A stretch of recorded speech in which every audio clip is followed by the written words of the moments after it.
ગુજરાતમાંથી રાજ્યસભાની 4 બેઠકો માટે ભાજપના 4 ઉમેદવારો બિનહરીફ ચૂંટાઈ આવ્યા છે। ઉમેદવારો દ્વારા દાખલ કરાયેલા એફિડેવિટમાં તેમની આવક, સંપત્તિ અને દેવાની વિગતો સામે આવી છે। મુકેશ રાઠવાએ પોતાની પાસે આવકવેરા રિટર્ન ભરવા જેટલી આવક ન હોવાનું દર્શાવ્યું છે। તેઓ કોઈ નોકરી ધંધો કરતા નથી અને ભાજપના પ્રચારક તરીકે કાર્યકર હોવાનું જણાવ્યું છે। તેમની પાસે 16.84 લાખ રૂપિયાની જ્યારે પત્ની પાસે 21.24 લાખ રૂપિયાની સ્થાવર મિલકત છે।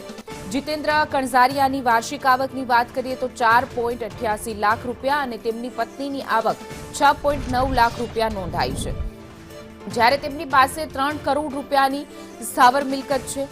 માનસી પરમાર પાસે રિવોલ્વરનું લાયસન્સ છે પરંતુ કાર નથી।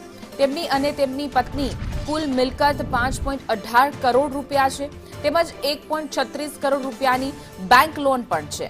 તો બીજી તરફ રાજુ શુક્લે 62 કરોડ રૂપિયાની કુલ સંપત્તિ અને 7.12 કરોડ રૂપિયાની લોન હોવાનું જાહેર કર્યું છે।